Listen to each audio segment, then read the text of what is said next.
C'est bien, on pourrait ouvrir dans l'Épître aux Hébreux. L'Épître aux Hébreux au chapitre 12. Et on va lire à partir du verset 12. Épître aux Hébreux, chapitre 12 et le verset 12. Fortifiez donc vos mains languissantes et vos genoux affaiblis, et suivez avec vos pieds des voies droites, afin que ce qui est boiteux ne dévie pas, mais plutôt se raffermisse. Recherchez la paix avec tous et la sanctification, sans laquelle personne ne verra le Seigneur. Veillez à ce que nul ne se prive de la grâce de Dieu, à ce qu'aucune racine d'amertume, poussant des rejetants, ne produise du trouble et que plusieurs n'en soient infectés. À ce qu'il n'y ait ni impudique, ni profane, comme Ésaü, qui pour un mets vendit son droit d'aînesse. Vous savez que plus tard, voulant obtenir la bénédiction, il fut rejeté, quoiqu'il la sollicita avec l'âme, car son repentir ne put avoir aucun effet. Vous ne vous êtes pas approché d'une montagne qu'on pouvait toucher et qui était embrasée par le feu, ni de la nuée, ni des ténèbres, ni de la tempête, ni du retentissement de la trompette, ni du bruit des paroles, tels que ceux qui l'entendirent demandèrent qu'il ne leur en fût adressé aucune de plus, car ils ne supportaient pas cette déclaration. Si même une bête touche la montagne, elle sera lapidée.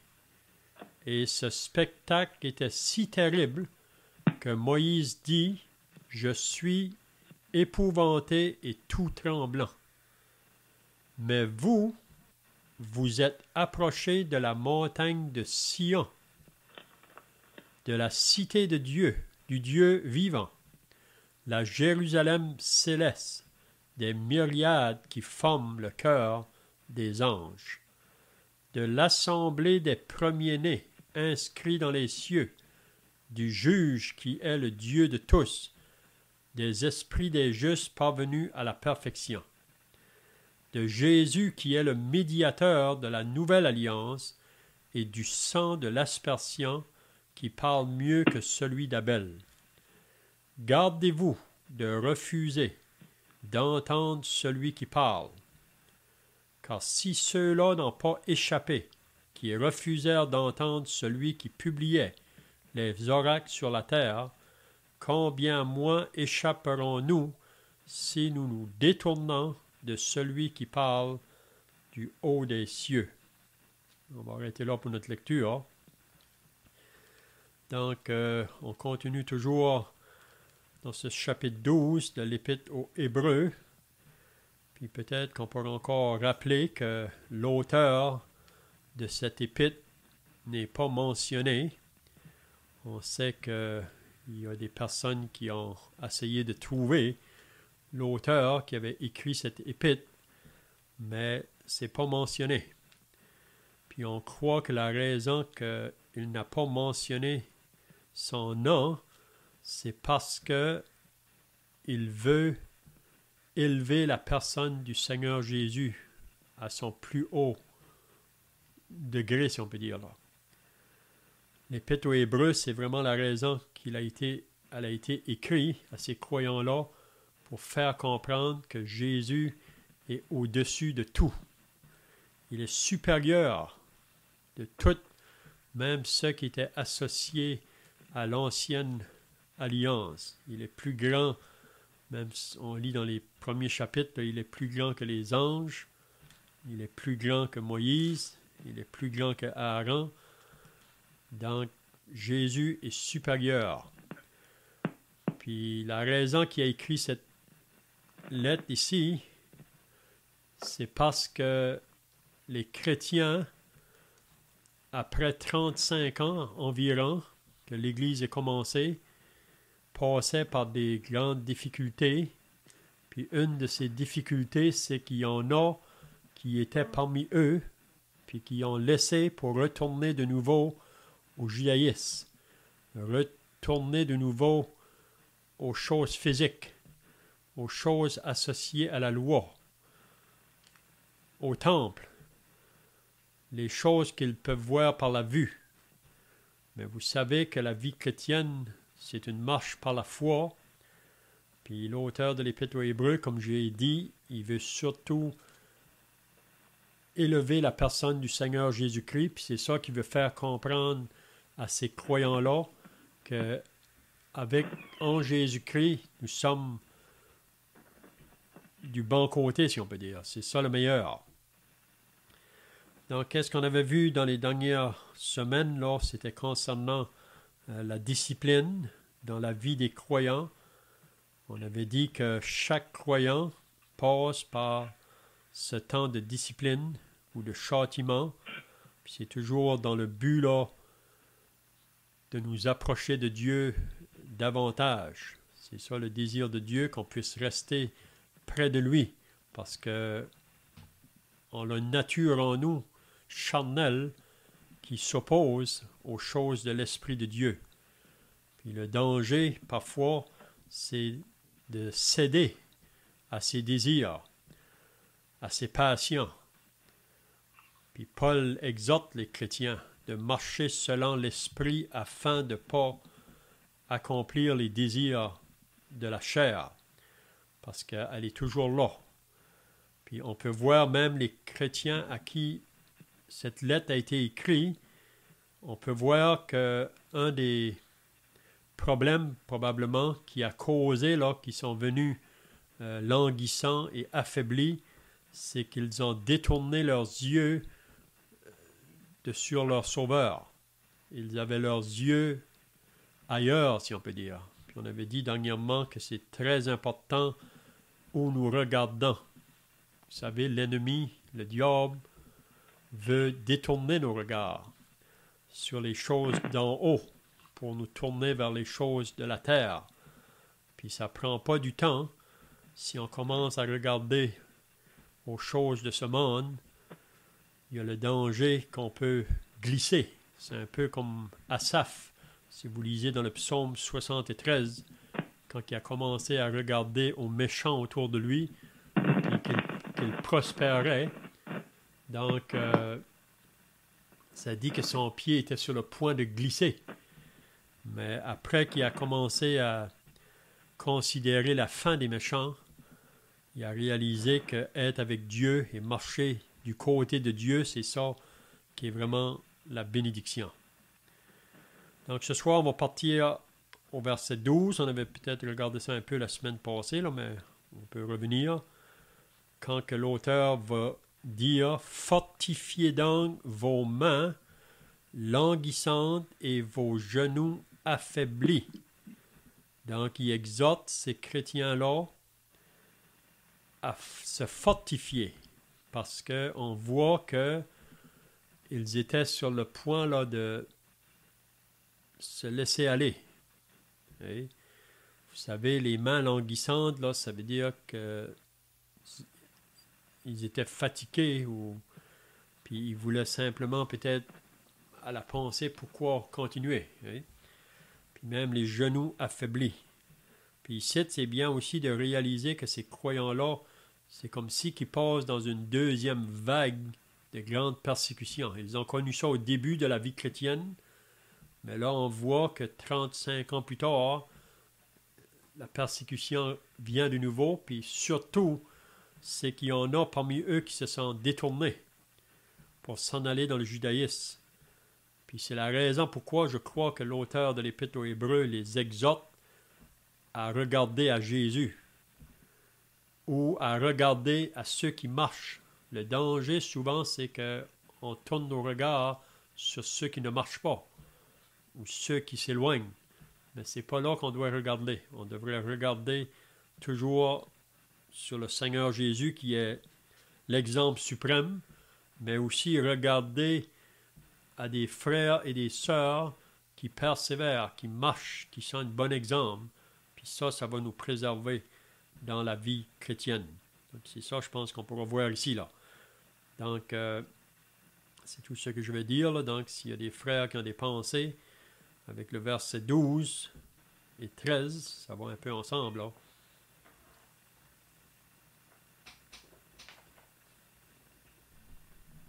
Ouais, 12, je pense que quand il dit de poursuivre dans vos mains en glissant vos genoux affaiblis. Tu peux voir les mains languissantes,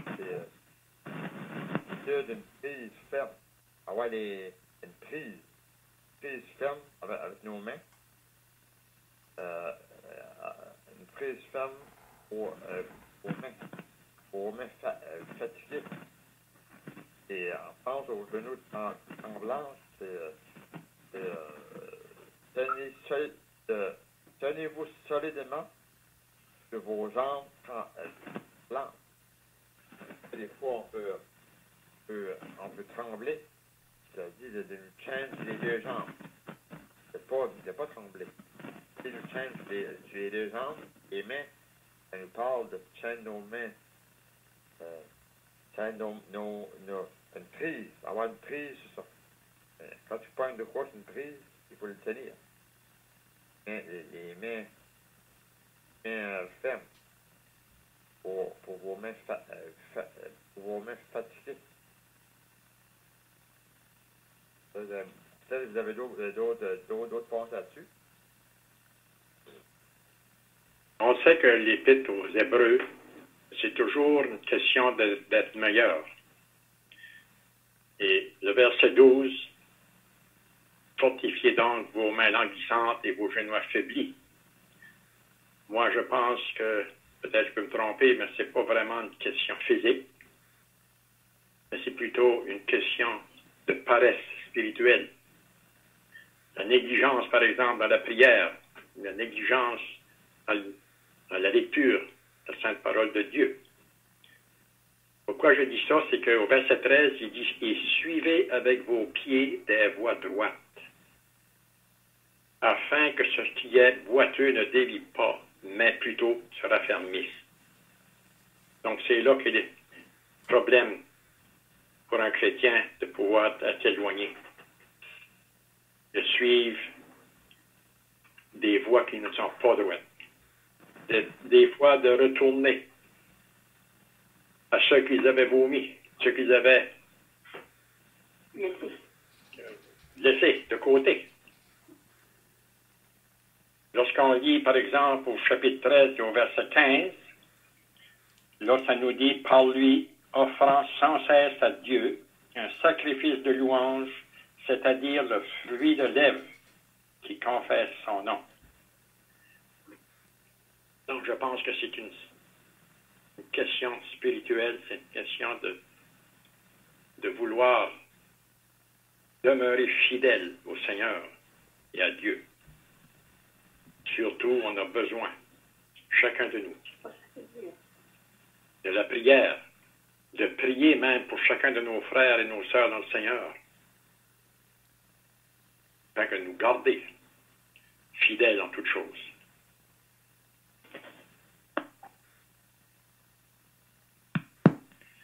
C'est comme notre frère vient de mentionner,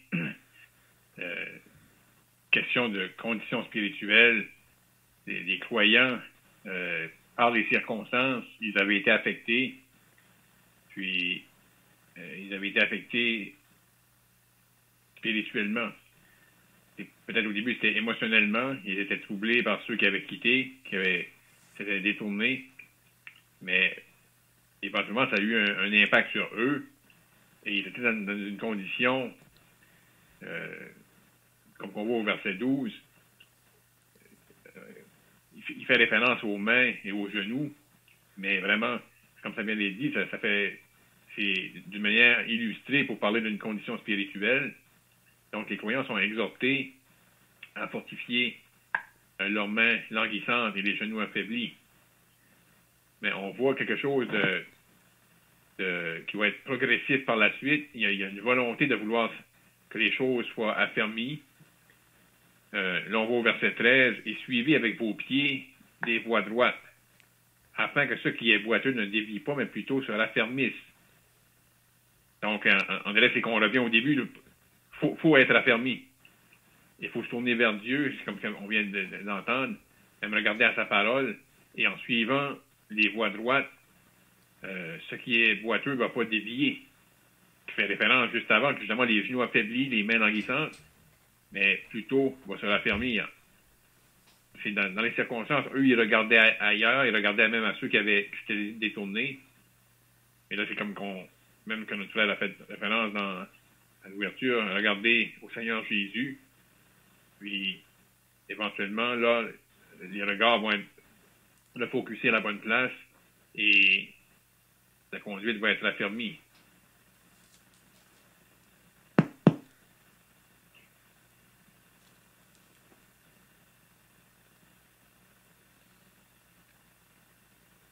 Même dans le chapitre 13, à partir du verset 7, il parle à propos de leur conducteur.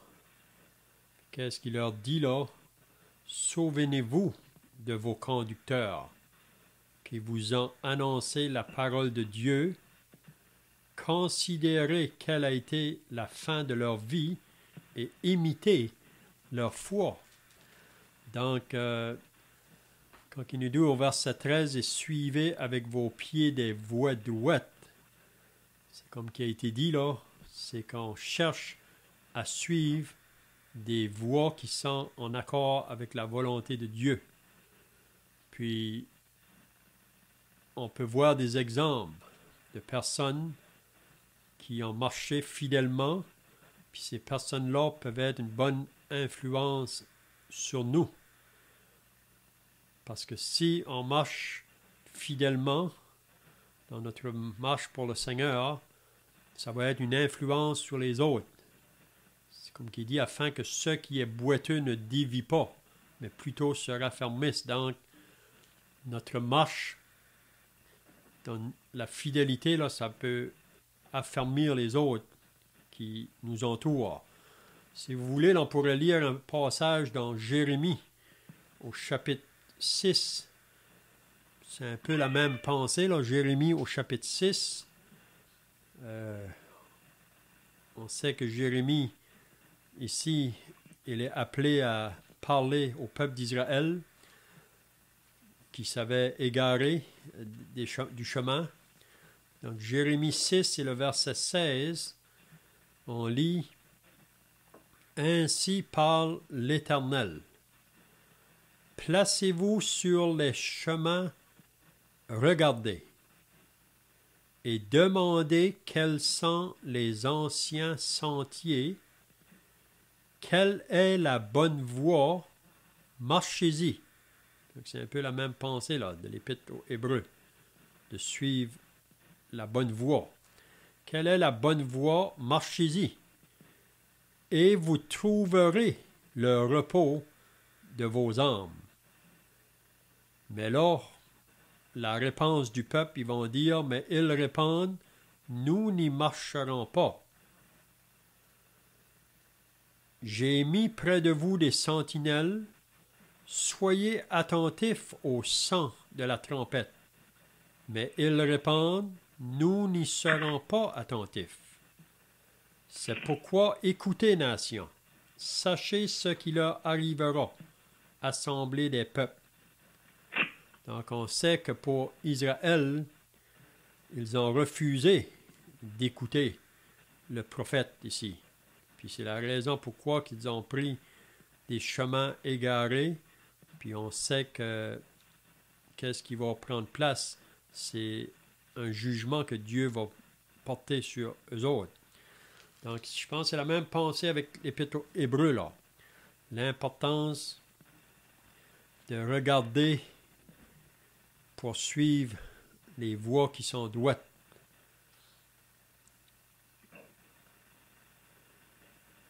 on peut penser quand que le Seigneur a marché sur l'eau, sur les eaux.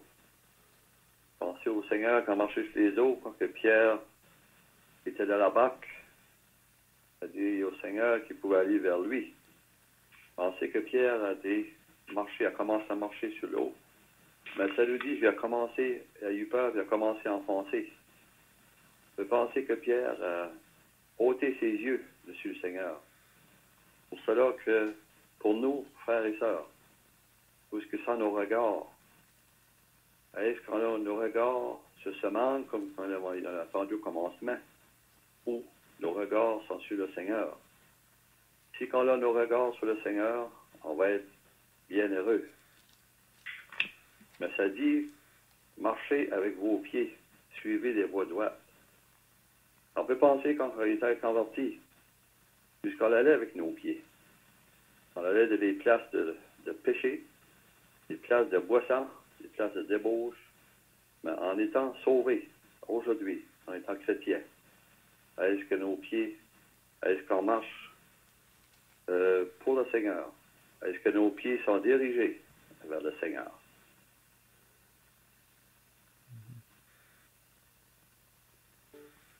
Même l'apôtre Paul, dans l'Épître aux Philippiens, en parlant de ces chrétiens aussi, là, il dit « Nous tous donc qui sommes parfaits ou matures, ayant cette même pensée, et si vous êtes en quelque point d'un autre avis, Dieu vous éclairera aussi là-dessus, seulement au point où nous sommes parvenus, marchant d'un même pas.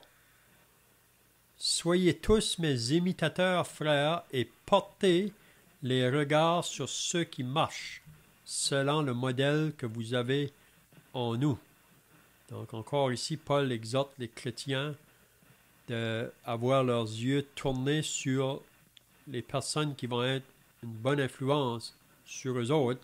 Puis juste après, il va dire, car il y en a plusieurs qui marchent en ennemis de la croix de Christ. Je vous en ai souvent parlé et j'en parle maintenant encore en pleurant.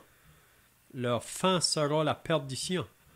Ils ont pour Dieu leur vente, ils mettent leur gloire dans ce qui fait leur honte, ils ne pensent qu'aux choses de la terre. Mais notre cité à nous est dans les cieux, d'où nous attendons aussi comme Sauveur le Seigneur Jésus-Christ, qui transformera le corps de notre humiliation en le rendant semblable au corps de sa gloire. Donc il cite Paul encore à la même pensée aussi là, d'avoir nos yeux sur ceux qui ont une bonne influence sur nous pour la vie chrétienne, parce qu'il parle de ceux qui marchent en ennemi de la croix, le monde inconverti. Il y a toujours le danger d'avoir nos regards sur ces personnes-là, mais ils ne sont pas une bonne influence pour nous.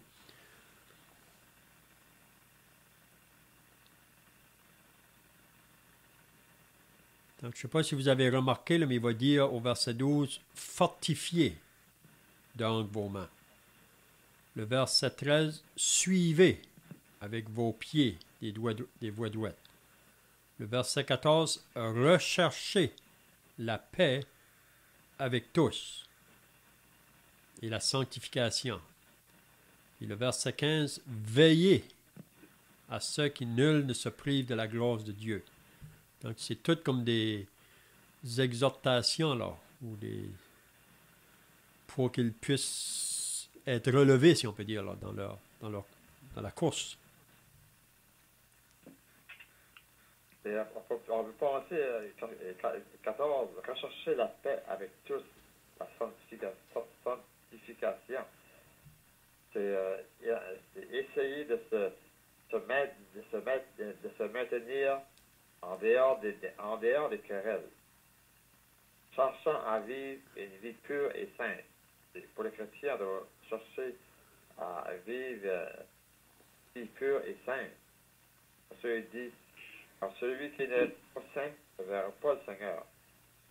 Ce que veut dire par là, celui qui n'est pas saint ne verra pas le Seigneur.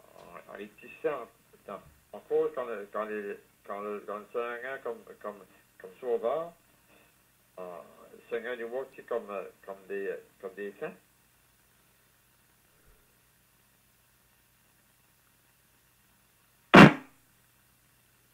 possiblement un aspect pratique aussi ici, là. Le fait que ça parle de la sanctification qui peut dire être mis à part, donc qui peut impliquer être séparé. Là, il y a les croyants, ils voyaient qu'il y en avait qui avaient quitté, il y avait une persécution qui était autour. On est appelé à être en paix, mais parfois il peut avoir on pourrait être tenté pour avoir la paix de faire un compromis. Mais puis essayer d'avoir une certaine alliance avec ceux qui nous persécutent. Mais il faut chercher à être en paix, mais il faut être séparé. La sanctification est mise à part. Donc, je pense que c'est peut-être cet aspect-là que ça nous dit sans laquelle personne ne verra le Seigneur.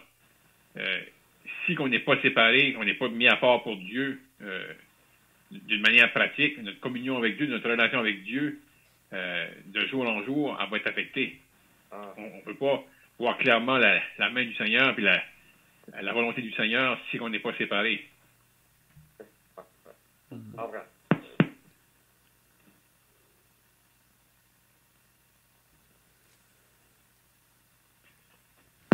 C'est comme notre frère Léon avait mentionné les expressions ici d'être fortifié, recherché, de veiller.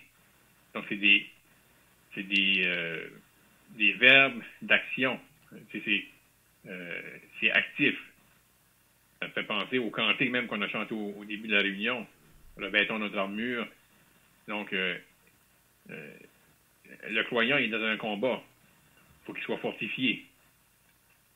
Il faut qu'il soit l'idée d'être sanctifié, mis à part. On marche pour Dieu.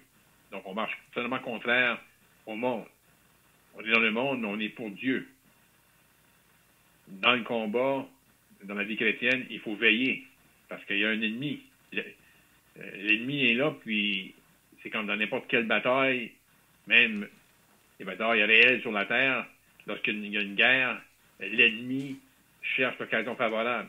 Il regarde aux faiblesses, il cherche le bon temps et le bon moyen pour attaquer. Donc, on est appelé à veiller.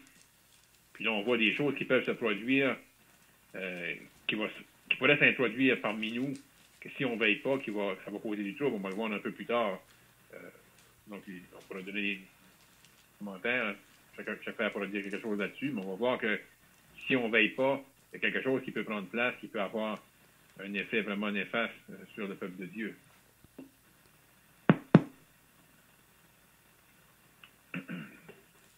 Donc, un chrétien qui va être en paix avec tous, ça va être un chrétien heureux. Parce qu'un chrétien n'est pas amené à avoir des querelles ou à avoir toutes sortes de choses avec le monde. On sait que le monde inconverti qui nous entoure, il nous surveille, mais il nous regarde, mais c'est être en paix avec ce monde-là aussi. Parce qu'ils cherchent toutes sortes de choses en nous. Si on a des querelles, ben, ils vont pouvoir nous accuser de toutes sortes de manières. La pensée est dite aussi dans l'Épître aux Romains. Alors Paul dit un peu la même chose. Quand il dit c'est de rechercher la paix avec tous, on pourrait peut-être penser premièrement entre nous, dans le peuple de Dieu. Ça devrait être notre désir de maintenir la paix entre nous. Il y a des choses qui peuvent arriver, mais on devrait chercher à les régler afin de maintenir cette paix-là.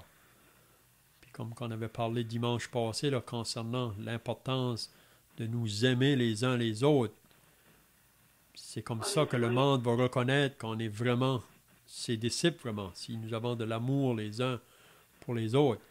Mais dans Romains, là, il nous dit, Paul dit, ne rendez à personne le mal pour le mal, recherchez ce qui est bien devant tous les hommes.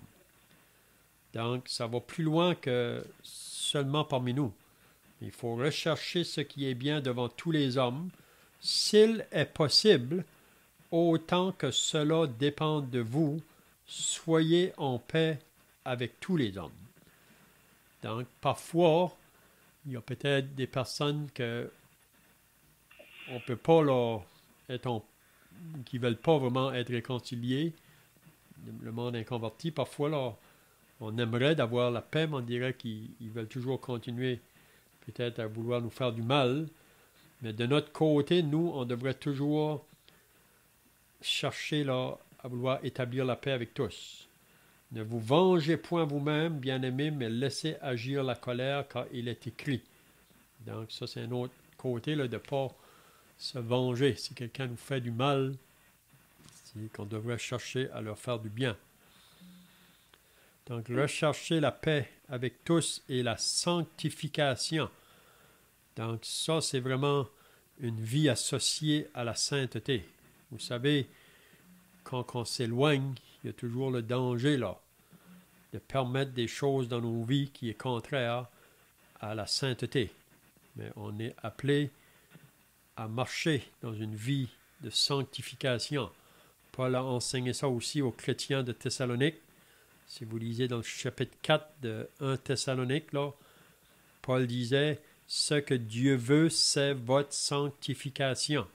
C'est que vous vous absteniez de l'impudicité. » Donc, la sanctification. Une vie de sainteté. On vit dans un monde aujourd'hui qui c'est tout au contraire. Le monde vit dans les choses qui sont impures. Mais comme chrétiens, comme Pierre nous dit, soyez saints. Dieu dit, soyez saints comme je suis saint. Dans notre ancienne vie, là, quand quelqu'un nous faisait du mal, nous aussi, on voulait lui rendre par le mal. On voulait lui faire la même chose. Mais des fois, quand on est chrétien, on va rencontrer des personnes, dans les villages ici, qu'ils nous regardent d'un œil qui... un œil bien malveillant, on peut dire. Même, ils ne nous regardent pas en tout. Mais il faut prier pour ce monde-là. On sait qu'ils ont besoin d'être sauvés, ce monde-là aussi. Parce qu'ils font pitié, parce qu'ils sont malheureux. Ils ne veulent pas nous parler, ils ne veulent pas nous regarder, parce qu'on est chrétiens, mais eux autres, ils ont besoin. Ils ont besoin du Seigneur. Ils ont besoin d'être sauvés aussi. Élie 15, là. Veillez à ce que personne ne se prive de la grâce de Dieu. Pas empêcher personne on peut penser des bénédictions de Dieu. Dans les bénédictions de Dieu. Parce que la racine de mortum pousse des rejetants. On peut penser aussi que on doit prendre garde de ces choses-là. Il n'y a pas de choses parmi les autres, d'amertume, d'angoisse, comme vous. Parce que qui se prennent racines, qui poussent. Donc il dit des résultats qui poussent, des résultats des plantes qui poussent. Il peut pas avoir d'amertume parmi les chrétiens. Et de ne pas se priver de la grâce de Dieu. Et de ne pas se priver des bénédictions de Dieu. C'est comment que Dieu nous bénit, hein? C'est les bénédictions.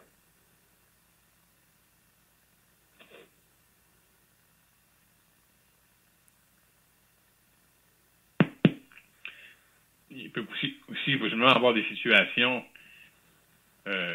où est-ce qu'on doit avoir recours à la grâce de Dieu.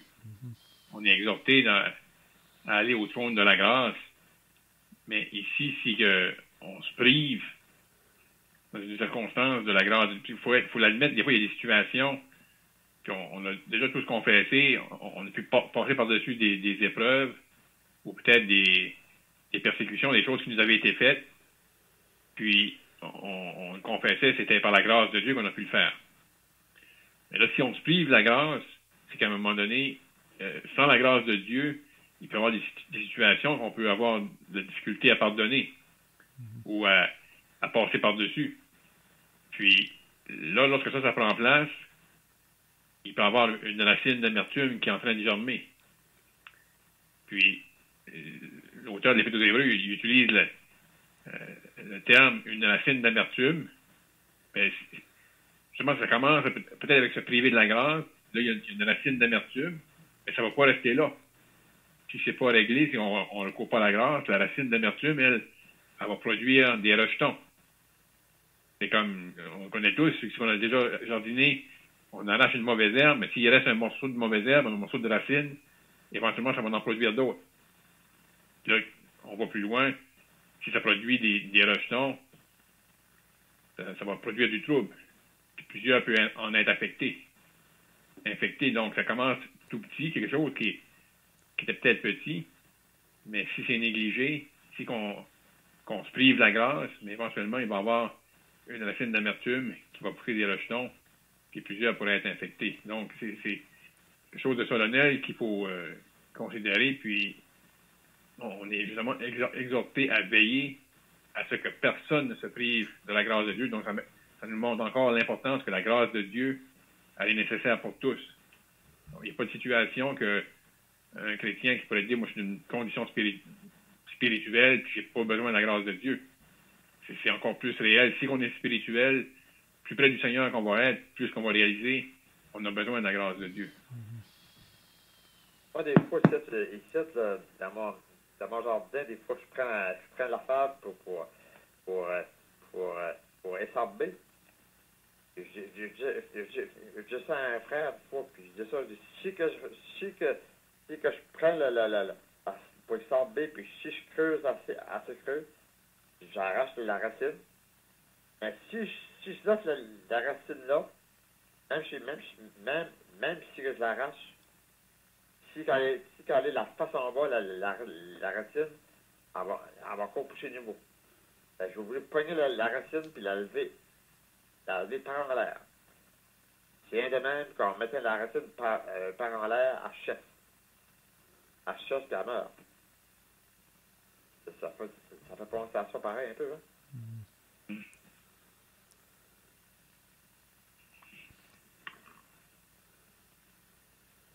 C'est ça, le trône de la grâce est là pour nous autres. C'est une porte ouverte, vraiment. On sait que c'est par le Seigneur Jésus qu'on a cette porte ouverte, d'aller au trône de la grâce dans tous les moments du jour. Donc, face à des circonstances parfois difficiles, ou même pas seulement envers le peuple de Dieu, mais envers des inconvertis parfois. Si vous êtes au travail, probablement vous avez déjà connu ça, des personnes qui ont pu se moquer de vous ou parler mal de vous. Mais c'est là qu'on a besoin d'aller à la grâce de Dieu, là, pour pouvoir souffrir patiemment, même le rejet de la part du monde. Mais même s'il y a des choses qui se passent parmi les enfants de Dieu, ça peut arriver. Mais encore là, comme qui vient d'être dit, c'est de recourir à la grâce de Dieu.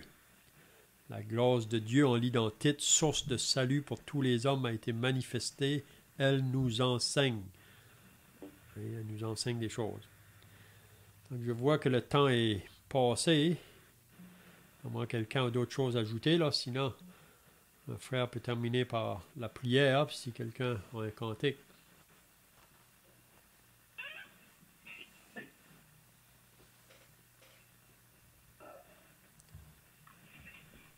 Père Céleste, on veut te remercier, te rendre grâce au Dieu pour ce soir. On veut te remercier aussi pour ton Fils, Seigneur Jésus-Christ, c'est à la croix pour nous. Nous pensons au Dieu d'étude de ta parole, nous pensons aux commentaires de nos frères, tu nous as aidés, au Dieu, continuer pour toi. Que tu puisses encore aussi sauver des âmes parmi nos familles, nos enfants, nos petits-enfants. Nous pensons à ceux qui ont été nommés ce soir, que tu pourrais encore, au Dieu, pouvoir pour des âmes sauvées. On veut te remercier pour chacun de nous que tu as sauvés. Que tu puisses encore nous garder tous ensemble. Que tu puisses encore nous protéger. Protéger nos frères et nos sœurs aussi. Pas oublier nos frères et sœurs en Afrique. Oh Dieu, que tu puisses encore pouvoir à leurs besoins. Nous pensons à ceux qui sont malades parmi tes enfants, oh Dieu. Nous pensons à Mme Wells, Mme Savoie. Nous pensons à notre frère Normand. Nous pensons aussi à Mme Coutelet. Oh Dieu, que tu pourrais les aider dans leur vie chrétienne, à continuer pour toi. On veut te remercier, ô Dieu, pour toutes tes bontés envers nous. Et puisse encore nous garder tous ensemble. Puisse encore regarder. On puisse regarder au Seigneur Jésus-Christ, ô Dieu, lui qui a tout accompli parfaitement pour nous. Puisse encore sauver des âmes parmi nos enfants, les enfants. Je veux te remercier pour cela, d'être avec nous pendant cette soirée, au nom du Seigneur Jésus-Christ. Amen.